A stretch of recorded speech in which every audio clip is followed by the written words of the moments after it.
Walau keraton Tirtayasa telah dibakar, Sultan Ageng Tirtayasa tidak menghentikan perlawanannya sama sekali. Sedangkan Sultan Haji tentu sangat rindu terhadap ayahnya. Ia berusaha keras agar ayahnya kembali ke Surosoan. Namun disinilah Company memanfaatkan situasi sebagai puncak dari politik adu domba. Berawal dari Sunan Gunung Jati yang memiliki putra bernama Sultan Maulana Hasanuddin, pendiri Kesultanan Banten pada tahun 1552 hingga 1570. Kemudian, tahta kesultanan diteruskan secara berganti periode, yakni oleh Sultan Maulana Yusuf, Sultan Muhammad Nasruddin, Sultan Abdul Mafakir, dan Sultan Abdul Ma'ali. Pangeran Surya, yang merupakan putra mahkota dari Sultan Abdul Ma'ali, mendapatkan sepucuk surat dari Khalifah Mekah yang berisi gelar Sultan Abdul Fattah. Pada tahun 1651, Banten tercatat sebagai pusat perdagangan internasional karena letaknya yang sangat strategis dan berada di jalur sutra, di mana transportasi air di kala itu menjadi satu-satunya jalan yang dapat menghubungkan antar berbagai negara. Dengan hadirnya Sultan Abdul Fattah yang diangkat menjadi Sultan Banten kelima, membuat dampak kemajuan pesat di bidang perdagangan, penyebaran agama Islam, hingga pembangunan sungai dan irigasi untuk kebutuhan pertanian rakyat. Karena kepiawaiannya dalam bidang tersebut, Sultan Abdul Fattah diberikan julukan dengan sebutan Sultan Ageng Tirtayasa.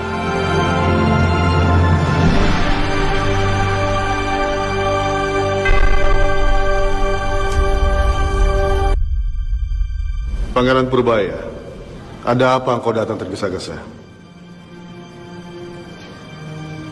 Maaf Ayahanda, Company Belanda berulah kembali. Mereka telah memblokade perairan Teluk Banten, sehingga para pedagang dari mancanegara kesulitan untuk masuk pelabuhan.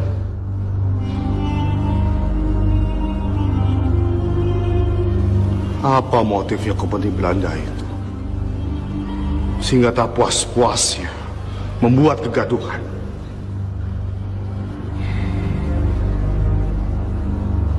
Mungkin saja ini semua terjadi karena kita lebih memilih bekerja sama dengan orang-orang Eropa.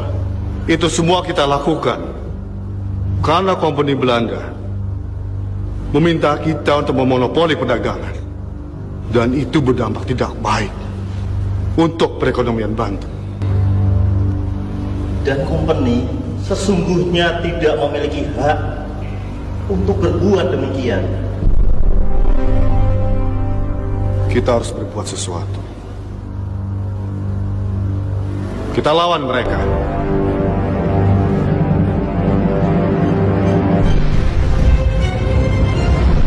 Putra mahkota dari Sultan Ageng Tirtayasa, yakni Sultan Abu Nasr Abdul Qohar atau dikenal sebagai Sultan Haji, yang baru saja pulang dari Mekah, melihat situasi dan kondisi Banten yang banyak perubahan.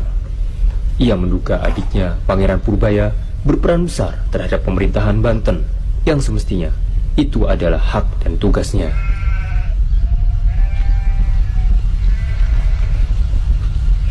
Siapa yang mengizinkan ada bangunan di sini?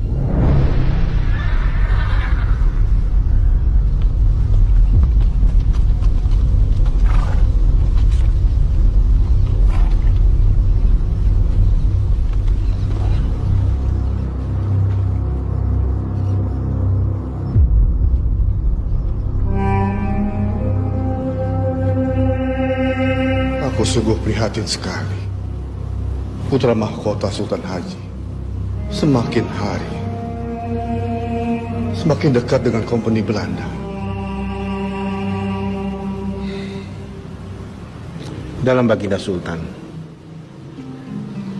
bukannya kami mau mengadu domba, tapi kami merasakan hal yang serupa.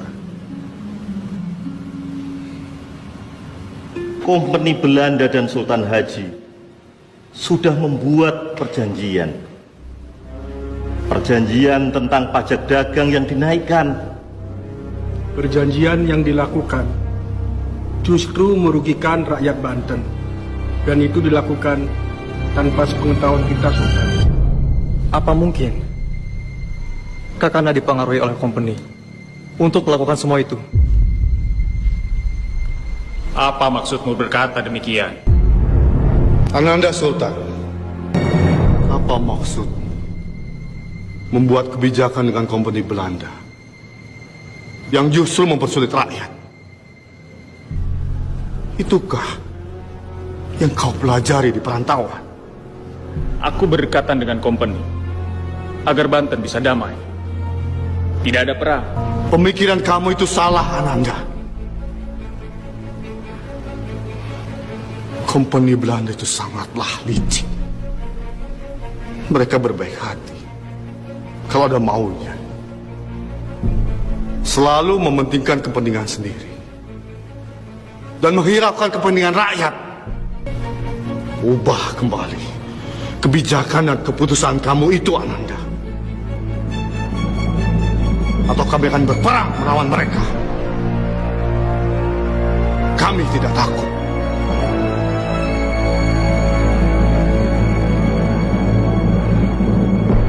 Ayahanda, pasukan kita banyak yang gugur.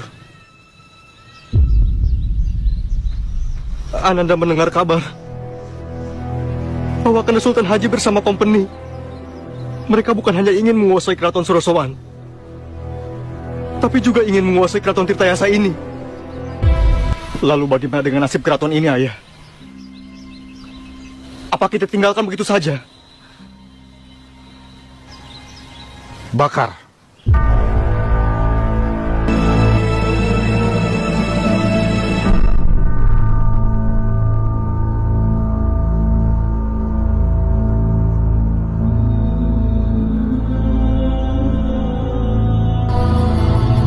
Betapapun aku tidak sudi keraton Tirtayasa ini diambil alih oleh kompeni Belanda.